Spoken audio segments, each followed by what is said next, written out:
introduction. So we've got a field of killers. I'm really excited to see how everything's going to go. But keep in mind that we essentially have 3 qualified players for this tournament. Now, the first match of the day will be between Reynad and Forsen, 2 of the invites.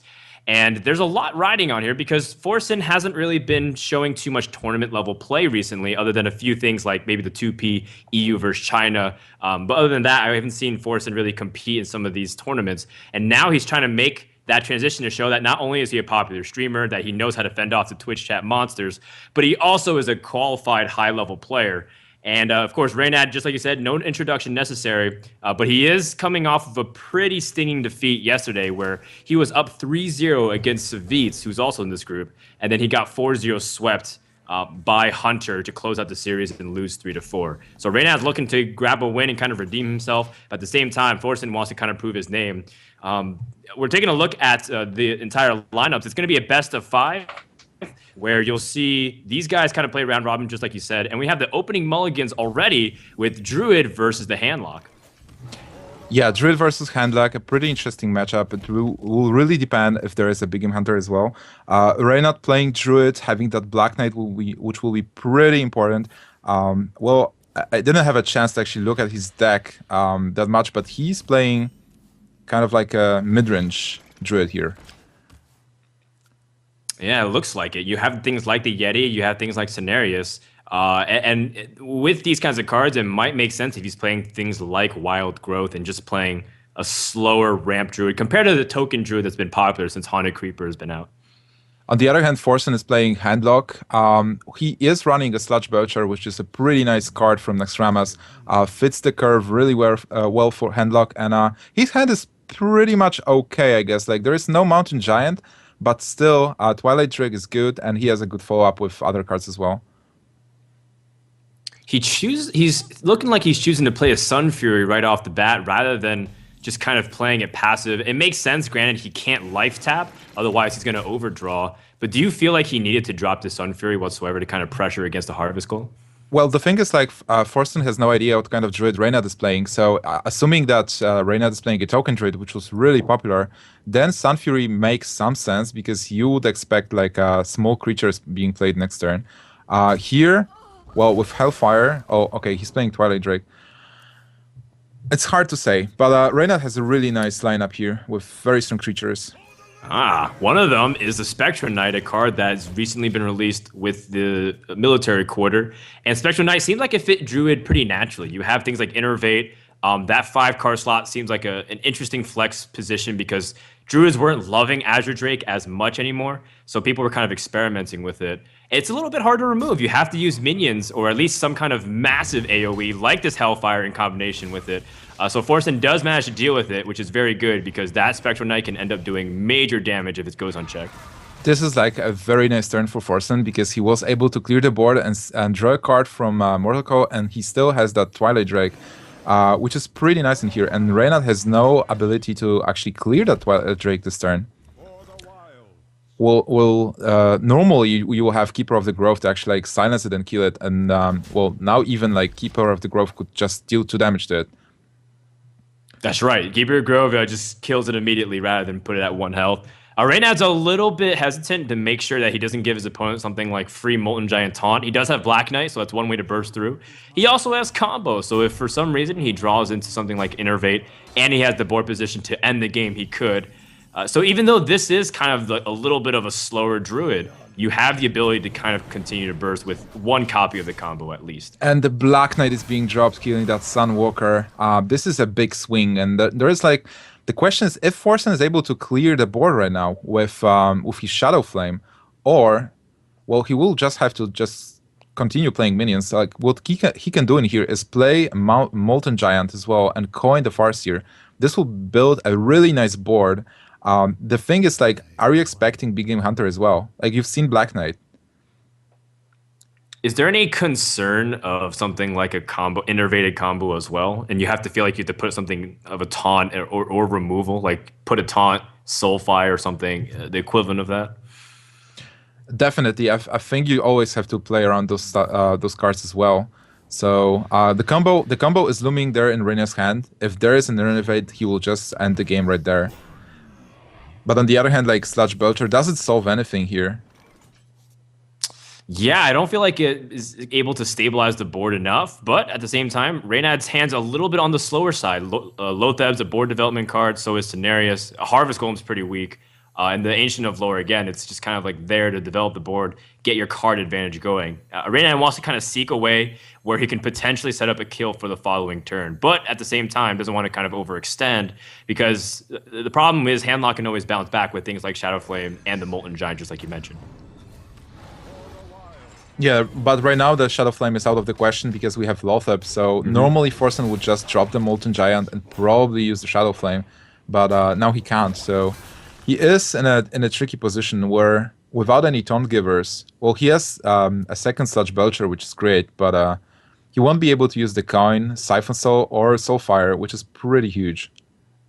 Yeah, and assuming he doesn't have an ability to survive this past turn because he doesn't have an easy way to removal, things like Soulfire and Shadow Flame cost way more, like you mentioned.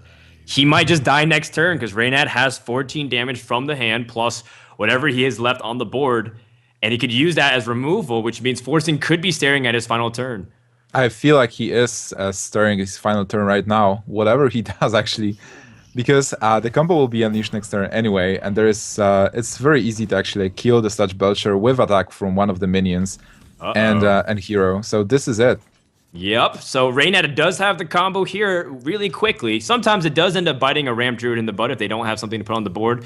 But in this scenario, enough early pressure has secured Reynad a good enough position to end this game right here. So he's going to jump out to a 1-0 lead, which is very important. You want to get as quick of a start as you can to the round robin groups because it's a little bit of a stacked lineup. You don't know who you can't really predict whether or not you can take down players like Savish, or even what's an unknown player like Lucky. What does he even play? So Reynad wants to get to start. Forsen drops the first game, and it's going to have to turn to one of his other classes in order to take us down. Yeah, but this is still a best of 5, so Forsen can still win this. Like, best of 5 can end up with a 3-2 score. Also, even if one of those players loses, and one of them will lose, players will be playing in a round robin format. So in a round robin format with 4 players, how many games do you have to win? How many games you can lose to actually advance to the top 4? You can still go 1-2 and tie, and then there's a tiebreaker that allows you to play a best of 1 to advance. This is the kind of format that VGVN and Liquid Hearth are putting together, and they feel like it's just a good representation. More games reduces RNG, at least what people are declaring, right? They want more opportunities to demonstrate their skills and proficiency. So there's more series rather than just the double elimination groups that a lot of the tournaments have been playing, so that way there's no ties. In this scenario, we do see that Warlock and Rogue has been X'd out, which makes me believe that this is also a ban system that's been implemented in Nimsh. Yeah, and there is obviously a ban system. Okay. Right. And as a result, it looks like Forsen... Oh, wait, Forsen was the Druid player. All of a sudden, I'm kind of mixed up here. So Reynad's the...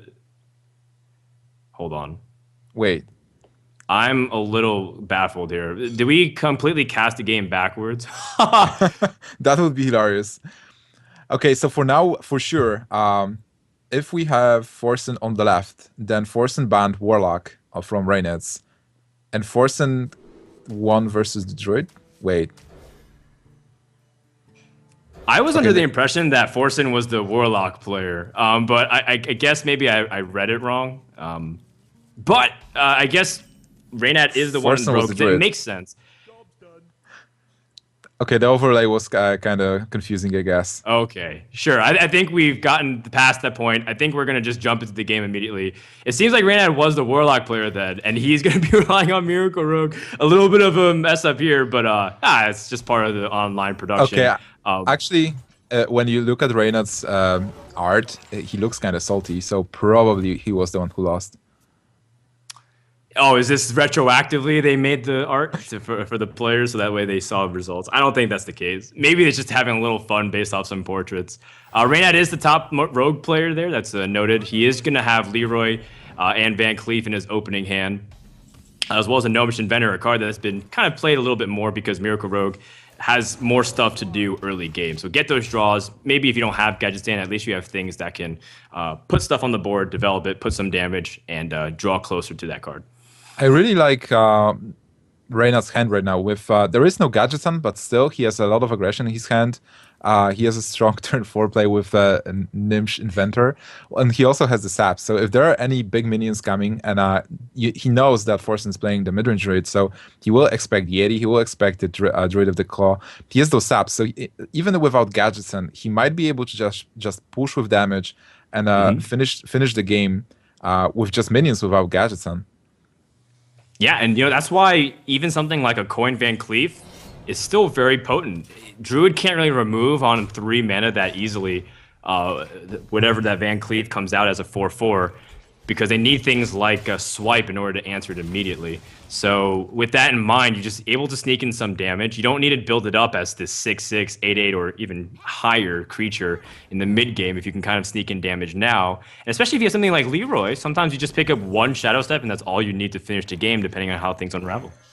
On the other hand, like Forsen has Lotheb in hand, which is a pretty nice card, and basically you don't drop Lotheb on turn 5. Well, you can if you're expecting your opponent to actually play gadgets and a coin and like conceal, but mostly you just will keep Lotheb for the key turn. The turn where you feel like your opponent will play Leroy and Shadow Step, then you just drop Lotheb and try to win with the combo. So basically, like around turn 8. I like it. Putting in the Druid the Claw rather in charge mode and taking control of the board immediately, rather than playing passive and letting your opponent do something like Eviscerate and even burst past it. So taking initiative, even though it is a little bit on the slower side.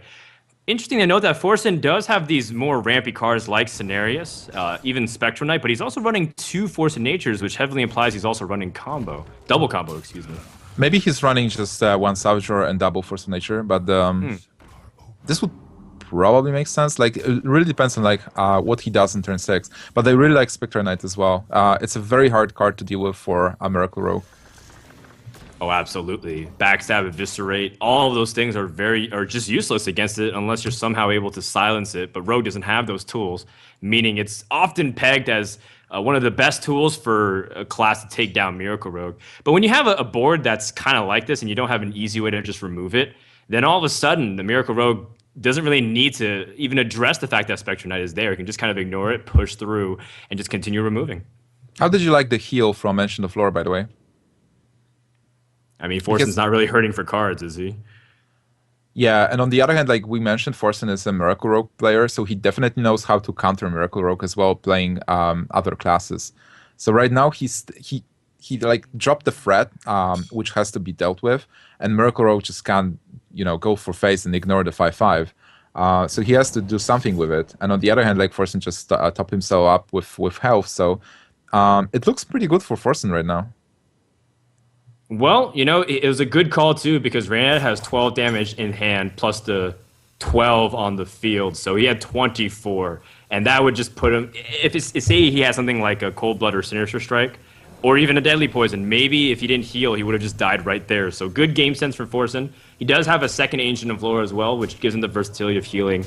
And also things like Cenarius Taunt might be really powerful depending on how Reynad's AoE kind of pans out. Well, right now, okay. Sap? I said that it actually looks good for Forsen, but I feel like it actually doesn't right now. He will have to use Force of the Rough is an important card because he has to clear the board. And still, even if he clears the board, there's how much damage is there? It's like 15 damage and without the minions, right? Because there is poison, deadly poison on the weapon, and Leroy, this is 15 in total. So he's actually in a bad position here. He has to use Force of Nature to clear, and also Wrath. If he just plays the minion and heals, he's like dead, I guess. 23, yeah, he will be just dead. I think you're right. I don't think Lotheb is even good insurance because you're staring at, another 12 damage already on the board. Lotheb plus Wrath would kind of shut down following sub spells. Wait, this is actually Force of Nature clear kind of makes the most sense. This is lethal. This is exactly 18. So Forsen is, well, he just died. Well, we'll see how it's kind of panned out. Oh, you're right. It just kind of updated. Skype lagged a little bit. So he has the damage immediately. And, Forsen is going to drop this game and going to concede before he lets Reynad have the satisfaction of victory. So Game number 2 is going to be tied up between Reynad and Forsen, at least based off the overlay that we see at the moment. And if we're going to go into game number 3 with a different deck here from Forsen, he's probably going to have to rely on something else. And real quick, kind of evaluating it, that's exactly what slower Druid. It's slower compared to Token, but it's still kind of fast because you have double combo. But that's kind of one of the weaknesses you have against Miracle Rogue. If you can't do anything on the board whatsoever all game long, they just have the damage and completely burst you out of the game. Doesn't matter what you do. And those 3 health minions are so annoying because it's difficult to remove unless you have minions already on the board to start doing the removal process. I'm just going for the lists here. So Reynad is running the Miracle Rogue with Assassin's Blade. We haven't seen Assassin's Blade, but it's still there. It's still hiding. On the other hand, Forsen is taking a Priest deck. Priest, but it doesn't seem to be on the list, so that's a little confusing. I kind of assumed it'd be a warrior deck, but maybe the Priest is a secret deck of some kind. And well, our players have like 4. They have like 4 decks. Every player has 4 decks for the best of 5. They have 1 ban, so that's why we have 2 decks being crossed as eliminated and banned. 1 was banned. So he still, like, if he loses Priest, he still has a warrior as his last deck. Okay. I was just confused where the Priest went because I thought we would have at least seen it, but there we go. It's kind of cool. It's outlaid similar to like a Marvel vs. Capcom layout in terms of the organization of it. Right, let's actually talk about the big thing in the room. Forsen's actually playing Priest, and he's playing cards like Death Lord, which is an interesting card because everyone said that card may be a little bit premature to use unless you have things like the Wailing Soul to silence your own minions. But he also is playing things like the Sludge Belcher too, which continues to shore up its mid game. Do you have any opinions on the Priest Imps? You were the one running it a couple weeks ago in some tournaments. Yeah, definitely that's an interesting build because he has a lot of taunts, he has a lot of removal, but on the other hand, what's his game plan? He doesn't have a Ragnaros, so he doesn't have a big follow-up. It's like a mid-range Priest that will try to stabilize the board, but I can't really see how is he going to win the game. I feel like he is going to just try to win the mid game. And following on the Deathlord that you said, it's like Deathlord is okay versus aggro, and it might be really good versus Miracle because there are not that many targets that he can summon. That is true, but at the same time, you might be doing him a favor sometimes. Say he kills something out and he summons, I don't know, like an Azure Drake, and it gives him the spell power he needs. He doesn't necessarily need the card, but he has the body on it. But it still tank like 8 points of damage from the Rogue. Sure, that's true. And it's effectively kind of like a healing touch in that sense if you can utilize it, or even more, depends on how he uses removal. And Forsen has a coin, so it can be a turn to Deathlord. Do you even do it? I guess not. It depends. You know, a lot of Priest players like saving their coin because it gives them ability to combo off of things like Pyromancer. But at the same time, you want to maximize as much damage as possible from Rogue. How much threat do you feel under something like an early Thalnos? Yeah, I guess like I would still well, playing versus Miracle Rogue, Pyromancer is a cool card, but it's not that you'll be really clearing the board with it. And I would definitely, well, what else can you do? It's like if you don't Deathlord here, you just pass. So I guess he's going for it. I mean, I wouldn't blame him because having the coin allows the Priest to curve into something more importantly, and that's also important too. Priest doesn't want to kind of be missing their mid game. He's going for a coin Thought Steal and trying to get ahead of it. He has the Farseer and he gets the Sap. It's not that exciting, I guess, for a Priest. I mean, it's fine, but still, he had a turn-free play anyway. I was hoping more for some Leroy Shadow Step and turning it against the Rogue, because that would be cool. Well, right now he can... Yeah, he can use the Pyromancer here, which is pretty cool to have. On the other hand, like, we haven't... talking about Reynad's hand, and Reynad's hand is pretty awkward with double Fun of Knives, 1 no mission inventor, and Edwin. Still no gadgets any here. Double Fun of Knives seems a bit clunky, right? Yeah, it does. You need something like Preparation to kind of piece things together. Reynad picks up a backstab off of off of the draw with the Notion Vendor. So if he kind of puts together something like the Auctioneer, he has kind of the spells to continue chain drawing. And Assassin's Blade gives him ways to kind of add the damage throughout the turns, assuming Priest doesn't heal throughout every process of it. I really like Assassin's Blade, by the way, in Reynad's deck, because nowadays, like, people don't play any equipment removal. Like, you normally don't see the Uzes and Harrison Johns, so Assassin's Blade seems like a very nice card. Also, if your opponent plays Lothab on turn 5, you have a follow-up. You can play Assassin's Blade and still, like, deal points of damage. And now that Deathlord's out, you know, Reynad's kind of pondering what's the best way to remove. Maybe he can get something nice. Maybe it accidentally summons Leroy early. That's kind of the fun nature, a double-edged sword that this guy wields sometimes. We'll find out in a couple of seconds, unless Forsen finds a way to kind of alter it. But that's kind of why I feel like Deathlord fits well in the Priest. You can keep healing it. You can kind of extend it. He has the Farseer. He's going to give it more life, be as annoying as possible, and continue to press, and Reynad has to expend more resources. He's already used one backstab, and now all of a sudden, it's still 4 health left. Yeah, that's exactly what we talked about. It's tanked already so much damage, and it still continues to tank damage and deal damage as well. So what are we going to get from that? Oh, I don't know. It's an SI7 agent. Well, Gadget it allows Son him to build the board. What do you think, like, getting Gadgets in here? That would be sick, right? You just prep into fan and continue the chain draws. That'd be pretty nasty. And then you even have the opportunity of like dropping Van Cleef there, having a 2 4/4s, and then continue your chain draws, which would have been really difficult for Priest to deal with. That would basically just end the game. But it was an SI7, so it wasn't that devastating. Ooh, second prep, that's not that great. Yeah, he needs that gadget, and like second prep is really signalizing to you like, hey, I need that gadget to actually win this game, because what do? Like, do you prep your stuff and play Big Edwin versus the Priest? You probably wouldn't do it. And no, you don't want to get Shadow Word Death. You don't want to get Sap against the Priest. Yeah, like what? You're not going to be playing around that. Who expects a Sap from their Priest opponent as the Rogue? Well, honestly, I wouldn't expect it from Forsen, but if I would be facing Amaz's Priest, I would definitely expect Sap if I play a Big Edwin. Well, you expect him to have the perfect response to whatever you throw out. So here, the situation is like, oh, there is a gadget, and this is a huge draw, like a certain person would say. That's right. You know, the gadget stand is the key to basically unlocking this game in favor of the Rogue. You just get the chain draws. The nice thing is, it seems like he has opportunity to squeeze in Van Cleef mana-wise, because he has 2 preparations. And you just kind of piece those things together, you can win. But at the same time, it applies to the same as Priest with Paladin, where if you kind of can starve out the Miracle Rogue, there is a finite amount of damage that Miracle Rogue can do. So if you can weather the storm, use things like Holy Fires and Lotheb to disrupt enough, maybe Forsen can stall out the game and prevent Reynad from ever going truly off with all this damage. It's very tricky, actually. He gets Eviscerated, which is very nice, because he was using preparation blindly. He could actually get like a second Shadow Step, so that he wouldn't be able to use it. But it was a big card to draw here.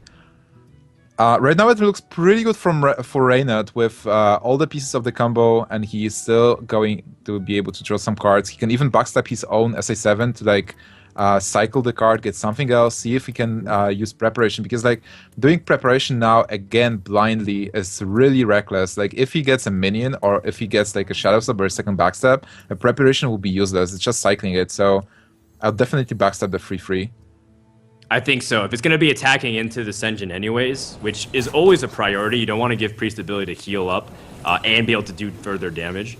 Then you're just kind of trading it anyways. He gets a Deadly Poison, which continues to cycle train. Reynad needs to play a little bit quicker in order to kind of meet the time deadline. All of a sudden, with Deadly Poison, he doesn't have to actually trade his minion. Uh-oh, cards are kind of slipping away from him. Oh, okay. Oh, the Conceal, he get it off in time. Oh my god. Oh no, the Conceal didn't go off. Oh, that could be game-breaking, because his opponent can now answer the Gadget Stand. He drew the Conceal, but he was not able to play it in time. And all of a sudden, that timer biting Reynad in the butt once again. And recent memory, this has been the same thing. Don't ever tell me that Harrison doesn't need mechanical skills. You really have to play really fast in here. Oh gosh, this has been a disaster. His board has been cleared. Priest is healed up to a reasonable health, and he doesn't have the chain draws. The conceal is just sitting there in his hand. But he Oh gets the wow, he's second been gadget, son. redeemed. Second gadget's in. This is crazy. Like, yeah, this game is pretty interesting. And he plays the gadgets and he can still drop cards. Oh man, but then his opponent has Lothep to kind of respond to it and prevent his opponent from dropping a lot of spells and and continuation. Do you feel like Reynad also had an opportunity to drop Van Cleef here and then can still have 2 4/4s on the board?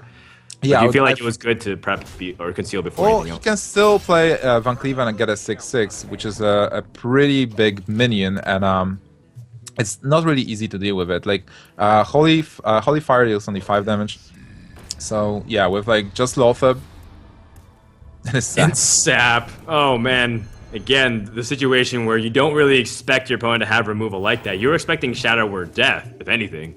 But seeing the sap is definitely an eyebrow raiser if you're Reynad. Do you sap Lotheb here? You actually can sap Lotheb, draw a card. You just draw a card and you put out damage. You put out another Van Cleef if you want to. Yeah. So you develop the board, you still deal damage, so it's like a win turn for you. And Priest is going down to 14, which is pretty dangerous. Like, even if he drops Lotheb now, it's like 5 mana, so he will be left with only 5. And he won't be able even to cast the Holy Fire. Oh, well, Forsen draws the Thought Steal. But he's going to need a little bit more to kind of pull out this game. Let's see what he draws. Second Lotheb. Well, I guess he didn't really need that. An excess of Lotheb. Hopefully he's going to be able to survive, but I think Reynad has damage anyways because Shadow Step is just... Yeah, wait. Or with how the much? Deadly Poison. Hold on one sec. How much is it? It's 8, 14. 8. He needs 2 more. 2 more, and unfortunately he can't squeeze in right now. Let's see. Is there anything he can draw off the top too just to end the game? I don't think so. It's so annoying that all the cards are just too expensive, right? It's like you would even want to shift somehow, but yeah, I guess. Oh my god, this is so trolly. Yeah, but awesome. I guess like Shiv is not Shiv, like Sap is still a pretty nice card in here because he just continues to develop the board and deal damage. It's like getting the Priest to 8, having a full board where you definitely saw that Priest had a problem to deal with your board. Like he had to play Lotheb to like counter you a bit, but he wasn't able to clear anything. So how much can you heal on one turn and clear the board at the same time? Well, he's really hoping his opponent doesn't have something like Akanai and Circle of Healing to just completely wipe it. But even if he does do that, you can't really heal from that spot unless you heal preemptively as Priest. So in this scenario, Forsen's once again, 3 turns in a row, dropping Lotheb and hoping for the best. But we know Reynad has the Leroy in hand, as well as Deadly Poison. So he's got a lot of ways to kill his opponent. And he is going to take game number 3 despite running out of time in 1 turn and looked like he might have missed an opportunity. Second Gadget Stand allowed him to continue to chain draw, as well as push out damage against his opponent with that 4-attack minion. I want to throw something else in here. It's like so funny because Lotheb was designed kind of like a Miracle Rogue counter, and Forsen was able to play Lotheb like 3 times. He even had like double Lotheb in his hand, and he still lost the game. So how do you even counter a Miracle now? Well, you know, ideally Lotheb is supposed to secure the board, so that way your opponent can't play spells and you can continue to push out. But if you're only playing 1 spell a turn and pushing damage and pushing damage back on the swing, I don't think Miracle Rogue's really complaining in that respect. So in the end, it worked out perfectly for Reynad, despite the fact of a little bit of a falter with the timer. And now he has a pretty decent matchup, I would say, against the Warrior, because a Warrior does end up playing sometimes directly into the strengths. And Assassin's Blade is one of those cards that are MVP against Warrior because you're able to bash through that armor. So this Warrior is actually pretty interesting. Like, there is no Harrison Jones, so he won't be able to counter the Assassin's Blade, which is pretty important in this matchup where you deadly poison the Assassin's Blade and effectively can are able to deal like what 20 points of damage. So it's a pretty nice card. On the other hand, he's using like Forsen is using Spectral Knights instead of Sludge Belchers here. Like, we've seen Sludge Belcher being used along with the Ghoul, the new card, the Unstable Ghoul, and the Warrior being more control-oriented, but here we are going to see Spectral Knights instead. So what do you think about it, Froden? Yeah, it's so interesting. You know, Spectral Knight makes sense in a lot of these control decks. You want minions that are sticky. Spectral Knight, Sludge Belchers, Cairn, they're all really hard to remove early on. I haven't seen too much synergy. I saw, what was it, Dark Wanix try throwing Spectral Knights in his Warrior deck against Savich, but he didn't really perform that well because I don't really think I saw much play, so I'm still a little bit undecided. Do you have any opinions on Spectral Knights and their function in a Warrior deck? Well, basically, before we started, I was talking to you that I like to see Spectral Knight in almost every deck because it's so hard to counter, and you're able to like build up board position with it instantly. But I'm not sure. Like we'll have to see. Okay, opening hands and mulligans. Reynad's not on the coin, which is very important for the Miracle Road to get started. He has a conceal that he's thinking about keeping, so if he picks up Gadget Sand, it is a very strong card, but he mulligans away. I don't really think keeping conceal. I think you want to push for your early game minions. Don't let Warrior build up the board, and just have something better than what he had. It was pretty weak what he started off with. Yeah, definitely you want to have the free drops. Like you want to have Edwin, Farseer, SA7. You want to deal as much damage as possible in the beginning and get those cards like Gadget Sand and Conceal. On the other hand, like Forsen has the Armor Smith, which is pretty important in the beginning. He has still the Ghoul. He doesn't have the Acolyte of Pain. Is he even running Acolyte of Pain? He has to, I would right? have to imagine so. That's like the primary draw engine for most control warriors, if not one of the most crucial ones. You don't really rely on things like Slam and Shield Block to continue to draw you the cards. Acolyte gives you the card advantage sometimes. Not to mention that they're also cutting Azure Drakes too, so they need something to draw. And especially with Unstable Ghoul, if you are able to like play Unstable Ghoul turn 2 and Acolyte of Pain turn 3, it's actually pretty good. Definitely, because then whenever it dies, it draws cards. Acolyte's pretty protected. They have to use inefficient removal, and Rogue does 2 damage, so it's not like a clean SI7 agent kill on most of these minions early on. This turn is pretty tricky for Reynad. It's you face those small minions on one hand that are not really a problem, but on the other hand, like what are you even going to play in here? If you play Fun of Knives, then you just give your opponent 2 armor. And you draw a card, so it's not that good. Like, do you Edwin here? But this is so painful on the other hand because using preparation to just drop Edwin, if there is an execute, you're going to have a bad time. You're forcing your opponent to have it though, and that's what I like about it. So Reynad's going to set it up so that way he can also efficiently remove this ghoul without having to force Edwin to attack into it. Or use a really powerful card like Sap, which is important for tempo against some of these bigger minions from the Control Warrior. Forsen draws a Brawl, and his only play is something like a Cruel Taskmaster, so he has no way to efficiently remove this Van Cleef, and Reynad's gamble will be paying off, at least for the next turn or two. Yeah, definitely. Right now it looks pretty strong for Reynad, but the Brawl will come at some point, so it's really interesting how much damage Reynad will be able to deal with that Edwin, because as much as he can, it will really make it easier for him to win in a couple of turns, where he finally will draw the Gadget Sand. This is so important, by the way, that Reynad saw that his opponent just armored up and passed, because now he's going to force his opponent to only have Execute. He has no way to... If he draws the Shield Slam, that card is effectively useless as well. Forsen could already be looking at a lot of damage before he's able to stabilize the board, if he can even stabilize the board, because what does he have really to answer this other than Gorehowl for the next few turns? Double Taskmaster. Oh, like right now he doesn't even have a valid play. Oh my god. It's so bad for him. He would maybe like if he draws something like Big Game Hunter and he's able to like buff up to 8 attack and then kill it off. That's another way, but still, it's the fact that Reynad's starting to continue to build the board, and all Forsen's doing is hero power passing, and he feels so helpless in this situation. I guess he will have to take the chances and have a 50% brawl and like really count that the free is dead.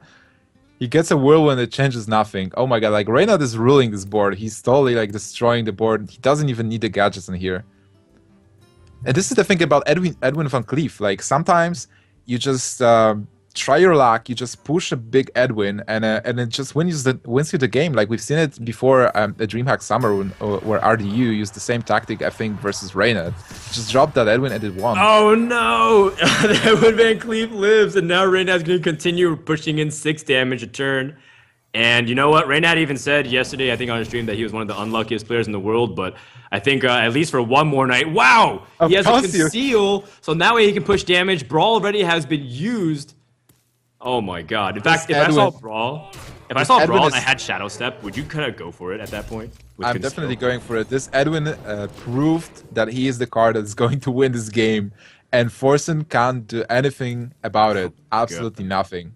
Well, he has low theft to shut down a potential card. He has shield block to gain back some life, but he's already lost half of it. And now it's supposed to start the power turns from Warrior to strike back, maybe, if they're able to do something against Miracle Rogue. But Forsen's kind of been drawing poorly. He's got the bad end of some RNG 50-50s. And he's looking at a pretty weak turn, because even if he prevents the spells, it doesn't really matter, because Reynad's still pushing in the damage that he wants. And that's why Miracle Rogue is also a very powerful deck, because you don't need the gadgets on. You can just win for damage for cards like Edwin Van Cleef or like Leroy in Shadow Step without the gadgets and even. Nimshi still doesn't have a way to deal with his Van Cleef, by the way. The only way to remove it's actually Gorehowl at the moment. Oh, execute! Execute has arrived. Oh yes, I bet he's happy right now. He's salty, but he is happy. That's kind of how I have to imagine it, because there's no way Forsen can really just climb back easily anymore. He's gonna shield block, it looks like, to gain back some health in case his opponent just has Leroy Shadow Step. It might be dangerous to just play Lotheb, because you're still sitting at 8 health, so it's very easy to remove or If just Forsen, did he play Alexstrasza? I think he's not playing Alexstrasza, or was he playing Alexstrasza? I'm not sure, but if he has Alexstrasza and if he's able to stall the game for like 2 more turns, and then Alexstrasza himself, yeah, maybe, but I think it's kind of unlikely. I think one of the keys to victory is keeping your health high, keeping it out of burst range. Reynad hasn't even hit any of his other win conditions. No Gadget Sand, no Leroy, no Assassin's Blade. I mean, he has Deadly Poison, so if he draws into Assassin's Blade, this game is actually just 100% over, because the Warrior often doesn't run taunts, and the only ones they do is usually like Sludge Belcher, and Forsen's opting to run Spectral Knights instead.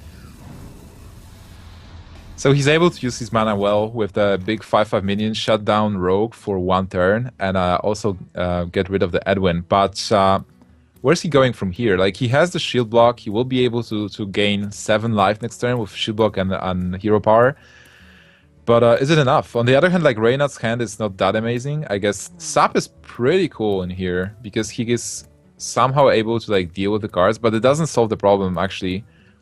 Maybe not sapping here is even better, because you know that next turn you want to play...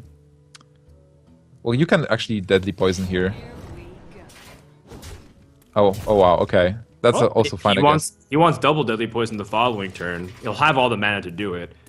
Assuming his opponent doesn't have anything really weird to play Lotheb once again. Double shield block, that's a way for Forsen to kind of climb back in this game. He's going to gain 10 life, maybe even 12. It's actually huge, because he's climbing back, and he has a 5/5 minion on board that's not really a good sub target, right? And Reynad's hand doesn't have that much points of damage here. It's like potentially 5 next turn, unless he actually like draws something. Like, if he gets a Blade Flurry, that will be huge, because it's then 10 points of damage, but it's still not lethal. And Forsen, 19 points of life right now. Uh-oh. All of a sudden, Reynad's kind of hit a couple of dead draws and not able to find another win condition. And you know what? If Forsen picks up something like Alexstrasza, he's going to pop up back to 27 health as if nothing ever happened. So Reynad's forced to trade. Oh no, and then that damage is going to be able to be pushed back. And Forsen's also all of a sudden looking at ways to end this game right now. If he can get his damage off with Gorehowl and Ragnaros over the next couple of turns, the game's over. Yeah, it's like, can you actually, being Reynad here, are you able to deal 19 points of damage next turn? I don't think so. No, not even top decks his main finisher and Leroy. Oh, he got a Leroy, but Shadow Step. That's 17 damage. No, I think that's 17 damage. So oh my god, he's 2 damage off lethal. He's 2 damage off, but we know that Forsen does have the Gorehowl, so this game is actually over, because Reynad has no way to end the game and no way to prevent the Gorehowl from just going to the face. 7 damage, just straight to the dome. How did Forsen even win this game? Like, I just can't believe it. Oh my god. That shield block was so amazing there, like. That's crazy. Even better than like Straza. Oh my god, he didn't do anything through the whole game. Like, he was just armoring up and staring at Edwin, just sightseeing. And I don't know, maybe he was AFK. And then he gets back, drops Ragnaros and then Lotheb, and just wins next turn with Gorehowl. Oh no. I think Reynad's kind of calculating all the possibilities. What happens if... how does he deal with this? Does he have to use Leroy as removal? He's opting for it because she's just playing for the best odds in his hand because he always could just lose to the 50-50 coin flip. But in this scenario, Reynad has nothing else to do. Forsen has more than the 7 damage now because he has 2 extra whelps. And this series will go to game number 5 as looks like Forsen is going to opt to do a little bit of showmanship before the game is over. The BM is real. Oh, man. Love it. Able to squeeze in 12 damage shield slam on his whelp before the game's over. But of course, this is what everyone knows Forsen to do, and that's why they love him. The game is over, and now I don't know what Reynad has left. I believe it might be something like a Druid remaining. But now all of a sudden, the first series will be determined by game 5. I think it's a warrior, actually. Wait. Oh, actually, it's a hunter. It's a mystery. It's a hunter. Oh, it's a hunter. I was looking at the X's and I didn't see a hunter, so makes perfect sense. It's a mid-range hunter. Normally this matchup is actually in favor of a hunter because Savannah Highmains are pretty hard to remove. There are web spinners, so I guess you're happy, right? Oh, I'm ecstatic. Web spinner is my favorite card. He's also got cards like Kodo. Kodo actually is very good against Warrior 2. It kills the Acolytes and the Armor Smiths very effectively. And the Ghoul as well. These are the cards that might win him the game. Yeah, there's a lot of cards that are actually pretty good in this matchup. Like a lot of the Throttle cards with that Web Spinner and Haunted Creeper that are kind of like immune to Brawl. You have all the standard Hunter tools. You have a lot of damage. Is there a Leroy? I think there is no Leroy actually. Yeah, there is no Leroy. So basically, who just developing the board, getting all those big creatures and trying to stabilize, then dropping the Savannah Highmane and just pushing with damage there. He won't be able to have like a huge burst turn with Leroy, but he will have really good stable minions to be able to push through. Reynad's also opted not to run things like the weapon or traps.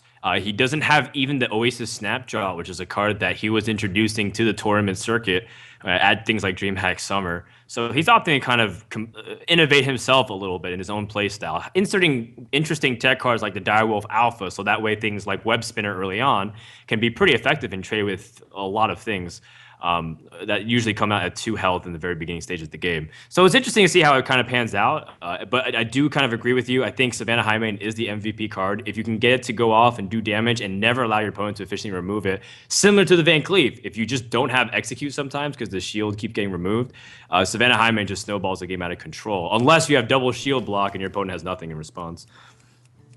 And the game has just started with Forsen getting the coin. And it looks interesting. He actually mulliganed Slam away. So he wants to get those small minions. He wants to get Armor Smith and a Ghoul. He actually don't get them. But Reynad starts off with something like the Highmane in hand. And this is where cards like the Haunted Creeper are very valuable to the resurgence of Hunter. You drop early rather than just hero powering. And you're able to just kind of tickle your opponent and annoy him to the point where he has to kind of spend something to answer it. But one of the best answers is what Forsen top decked. I believe that was the Undead Ghoul. Yeah, this is the Unstable Ghoul. This is a perfect card. The Spider is so annoying because it chips your armor every turn, but with the Ghoul, the Spider is kind of defenseless. Do you Deadly Shot the Ghoul? I feel like it's actually a good play. Yeah, it's a good play for the tempo. Again, you don't want your opponent to ever have an opportunity where they're armoring up and you're just being extremely passive. Not to mention that you do have Houndmaster to kind of follow it up and efficiently remove this Acolyte as well. So that Deadly Shot ends up paying off in spades for Reynad. Forsen actually got the Spectral Knight. This will be so interesting because Spectral Knight can't be removed by a Hunter's Mark. That's true. The only way is really efficient trading. Something like Unleashed Timberwolf or just using your minions. Being Forsen here, can you clear the board effectively? Well, you just don't feel good about using a lot of your removal early, but against this kind of pressure where you're looking at 7 damage and no ability to build it, I think you might have to. Oh, he has a cleave. Got the cleave. Oh, yeah. Man. Cleave That's is great. Huge. And coin Whirlwind to just clear the board. Do you even coin Whirlwind? Do you have to? Like, 2 tokens are not that dangerous, and also they are not beasts. Mm-hmm. So yeah, you definitely can pass in here. I think so. Now Reynad has Flare and the tracking, so he has ways to continue to draw. He picks up Unleash the Hounds, which is a card that is not used that often in this matchup, but sometimes can be the MVP if you're running low. This is a tough choice here. He will definitely play Savannah Highmane next turn, but the question is, yeah, if you want to play Animal Companion now. Lothab would be also good. Misha is pretty nice. I guess he would probably prefer Leok to just squeeze in a bit of more points of damage, but still. I don't know if Warriors are still running BGH, but that might open him up to something like that if it was Leok and he plays something like Highmane. So in this scenario, I think Misha is actually one of the best. The question is, how does Forsen actually deal with Savannah Highmane next turn? Well, he has Slam, and maybe that can draw him something, and he also has Shield Slam to kind of remove, so maybe he can kind of piece together a few cards. But if he doesn't, he's still going to be in a trouble situation. No, you gotta Shield Slam here. Yeah, you definitely Shield Slam. And probably Slam one of the small guys. Yeah, I think so too. Just don't give your opponent any ability to build whatsoever with Houndmaster and shredding your armor. But Forsen is running a little bit low on cards. And Warrior, if they're just stuck top decking and they have to kind of expend their resources, say these Spectral Knights are dealt with really easily, then Forsen might be looking at no way to win the game until he draws something like Alexstrasza to piece together. But if you see a hero power pass from your opponent, that also gives you a little bit of hope. Yep. Yeah, but on the other hand, how do you even deal with the Spectral Knights being Hunter? Well, the best way is to just kill it with minions, but there's only a 2/2 Hyena on the board and nothing else there. So you won't be able to cast Hunter's Mark, you won't be able to kill command it, which is normally the way how you deal with the 4/6 guys. Well, he also has cards like the Ironbeak Owl, so maybe that can be drawn so that way he can silence it and deal with his opponents. Double Buzzard allows him to draw 4 cards off this Unleash the Hounds, which can sling him right back into the game and be able to keep up the pace and momentum. Let's see what he draws. Well, he's definitely drawing a lot of cards in here, and this is also great for Reynad because playing versus Warrior, normally it's pretty hard to actually get a lot of cards from Unleash, especially if you are not playing Leroy. But Double Buzzard, thanks to that, he was able to really get a lot of value out of one Unleash the Hounds. Oh man, basically a full hand right now. And he's even got second Unleash the Hounds, which... oh, no, never mind. He's not running something like Leroy. Usually that's also a way to kind of end the game if you have Unleash with Leroy and Timberwolf. But Reynad's not opting that. He's going to have to play for the board position. And this is where an opportunity, if something Forsen picks up like a Whirlwind, that will completely destroy this board and put him back in the game. Or Unstable Ghoul as well would be a pretty nice draw. It is, but then all of a sudden you're still kind of worried about the draws that he might get from the Buzzard and continue to chain. Oh man, being Forsen here, you won't be even able to clear above Buzzard, so you will have to... Exactly. What do you even do? You just have to race, right? Yeah, I mean, your opponent has a full hand anyways, so it's not like he's going to be hurting on cards. In fact, Reynad has to kind of trade off a little bit beforehand to make sure he doesn't overdraw if he plays a beast. Put yourself into Forsen's shoes. You're facing like a full board and a full hand, having 2 minions and 3 cards in hand. How do you feel? Well, you feel pretty terrible. At this stage, you probably go read your own donations to make yourself feel better. I guess. Send a message to yourself. Dry your tears with your Twitch money. Okay, being Reynad here, on the other hand, it's like... well, Forsen has 37 health, effectively. So being Reynad, how do you deal with this? You probably want a Timberwolf, right? Like, you want to increase the damage potential on your board. Well, he gets it. Yep, and that allows him to effectively trade. He will overdraw, it looks like, unless he spends a card beforehand that doesn't allow him to draw. So how does Reynad sequence this so that way he doesn't lose something unnecessarily? He's got a lot of combo pieces and good support, but if he loses something like the Highmane off of a bad draw, and he as a result loses it, then he has to be really careful to not throw away a win condition. And we have a rope again. Uh-oh. This might be dangerous. Oh, no. And draws do tend to take a long time. Dakota would have been nice. Reynad needs to kind of hurry up. Otherwise, the timer's going to run out once more. Uh-oh. He's kind of trying to use his Hunter's Mark. He needs to kind of push through. Reynad's running out of time. He still needs to do something like Hero Power in order to effectively... He's also out of cards, and he's going to burn his last Hunter's Mark. And he didn't get to Hero Power. Reynad needs to be playing a little bit quicker in this scenario. He has to play faster. That's for sure. Yeah, this is starting to be a recurring habit for him. And I think I even saw Reynad tweeting about this because he's maybe losing a little bit of his confidence in responding to or being able to play quicker, make the decisions faster. And sometimes And those there is draw a animations ghoul. take too long. Oh my god, he actually got a ghoul. Look at this. And he And used his owl. he Oh used his owl. no. So how do you even deal with this right now? There is no Handmaster. Uh, You'll just lose your board. you're on fatigue. And you're on fatigue. And there is a Gromash and Ragnaros. So basically what do? You just lose the board here and play Savannah High Main and something. I guess a Haunted Creeper, and then you want to kind of just keep hero powering, or you maybe play Animal Companion to try to rush down your opponent. Because the thing about Savannah High Main is that opponent does have a lot of armor, so if he has second Shield Slam, you're losing one of your primary sources of damage in this deck. Reynad's now already in the corner, despite drawing a lot of the cards he wants. He still kind of pieced together a way to win this game. It's actually amazing that this turn looked like a board reset. Like the game is reset to square one, and Reynad has no cards in his deck. He's on fatigue damage. Oh, And Shield Forsen- Slam off the top for Forsen, so he can deal with some of these things. He can deal with the Huffer. Or he can deal with the Savannah High Main, but he only takes off 2 damage. Huffer will remove 4 damage off the board, but at least you prevent the Savannah High Main from being too crazy.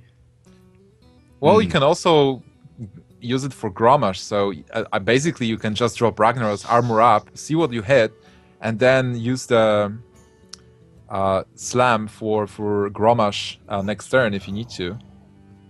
That is a big gamble though, assuming your opponent just continues to push out and floods the boards with small units.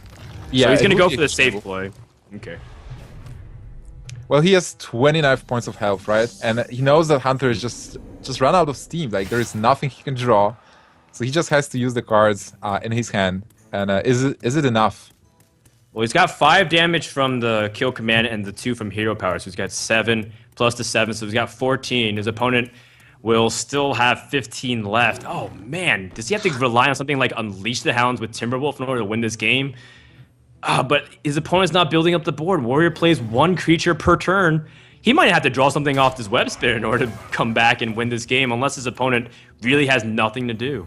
This is so tricky for Reynad because on the other hand, there is a brawl in Forsen's deck, right? So you can't overextend Also here. true.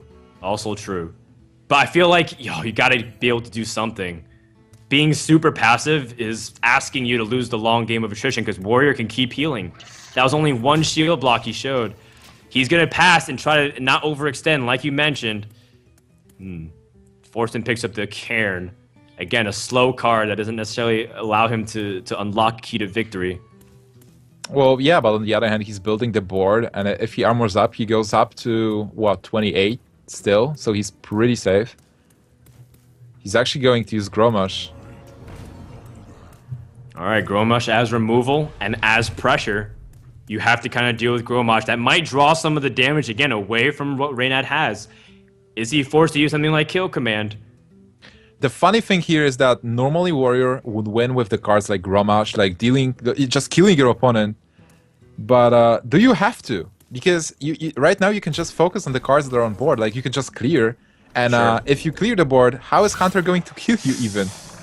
Yeah, is he going to run out of damage? Well, he's going to go for it. He gets a Stranglethorn Tiger, which is good for damage over the course of a couple of turns. Reynad also can deal with this Gromash by using Kill Command and putting out this Tiger for future turns, but he's taking 3 damage on Fatigue this turn, which means 4 damage, so effectively he has 10 health remaining. That's not that much to play with. He still needs to find a way to be able to win this game. This is so tricky. This game is just amazing. Who is going to win this?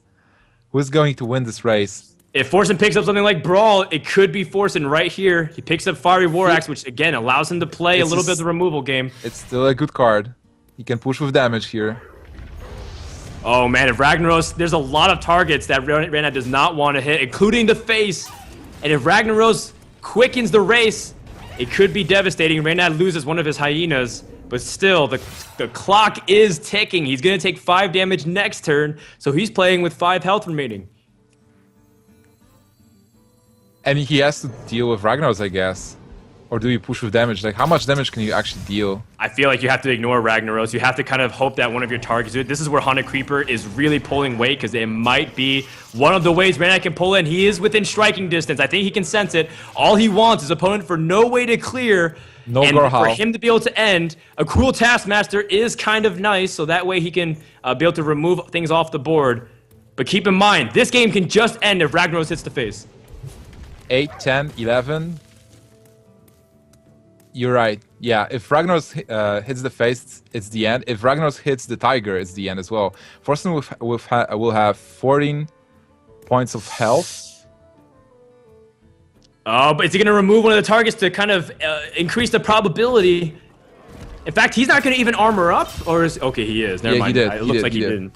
Okay, he played the card on his screen, but before it, the moment of truth, Nimsh. Where is Ragnaros going to hit? So many prime targets, and it hits the tiger. This is the end for Reynad because he has no way enough to do damage. He's 1 damage off lethal. Yes, he is 1 damage off lethal. Oh my god. Oh my god. Reynad is 1 damage off lethal. How did this happen? This game was so crazy. That is poetic. In so many ways, the fact that Forsen is his opponent, the fact that Reynad's kind of missed a little bit of damage, the fact that, if you remember, a couple turns ago when he missed his timer, he ended up not hero powering when he had the clear mana and the means to do so, and he ends up losing by 1 damage. Don't ever say that 1 damage didn't matter. Reynad's going to suicide with a flare, and Forsen will take the first series 3-2 in epic fashion.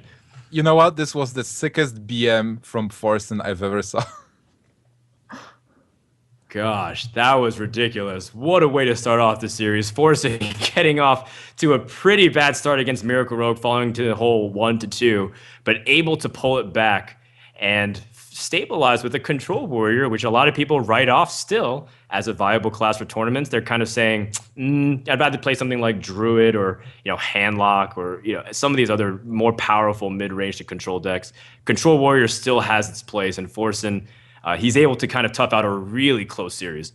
This deck is definitely a contender. We've seen it win versus Hunter. We've seen it win versus... Did he actually win with... he won versus Miracle, right? And he also did take down the Druid with it? Or didn't he? No, he didn't, I think. No, the Druid lost to the... No, the Druid took down the Handlock to begin the series. Basically, Forsen was able to win versus Miracle Rogue and versus Hunter, like mid-range Hunter, both matchups being very hard for Control Warrior.